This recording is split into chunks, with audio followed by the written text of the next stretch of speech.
ตัววินแท้ได้มาสุดแล้วพี่น้องเอ้ยพี่น้องเอ้ยอันนี้มาขั้นเอาน้ำแล้วดินะคุณนะสูตรเลยนะบองเหล้าดิละอันนี้เหล้าเป็นหัวเสือนี่เนี่ย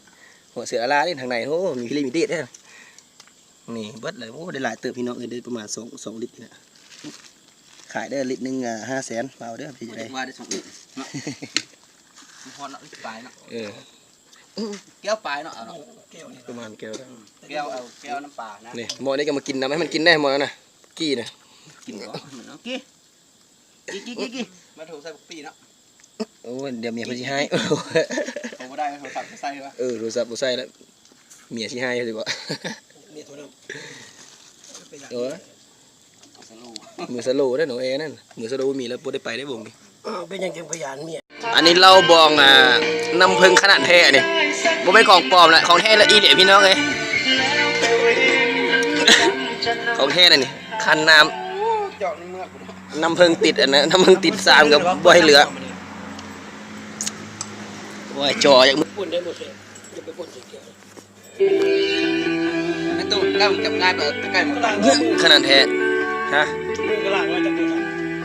บ่ให้ลากแล้วเนี่ยบ่ได้โทรศัพท์เฮานี่นะ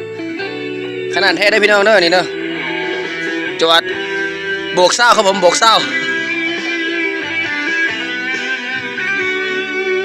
โอ้หวานพี่น้องน้ำพึ่งเดือน5ไม่ช่วยใส่บุได้แล้วเดี๋ยวไปตัดอันนี้ได้ใส่เลยตัดนี้ชุบเงี้ยตัวอยู่3แม่ไปดูเห็นแล้วบักตุ้นเห็นใบบักตุ้นก็โอ้เป็นเงี้ยดีเลยอันนี้บ่อน้ำพึ่งเลยเงี้ยเล่าใส่3ใครเคยเห็นเนี่ยจวดเนี่ยแบ่งกันเอามือเด้อซุเอาไว้นี่ก็บ่มีผู้กินแบ่งกันไปมั่งนะอย่างซอกจุกน้อยมาใส่ซอกพูดได้ให้ซื้อของแก้มเบิดเล่า3นึงแล้วนี่สิหมายก็กำลังซื้อปิ้งซะบ่หมาไปนี่มันกำลังซื้อปิ้งซะยังบ่เศร้าเนี่ยเงี้ยไหมคมเงี้ยใครเงี้ยเนี่ยเจ้าขาท้ายได้เจ้าอันนี้มันต้องขึ้นอย่างไรเลยนะเงี้ยเรากินเราเป็น3 คน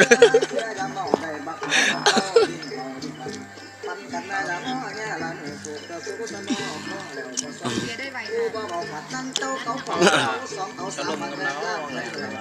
คันว่าผู้ที่ว่ายาที่เป็นโคสักโคตรว่าเปลี่ยน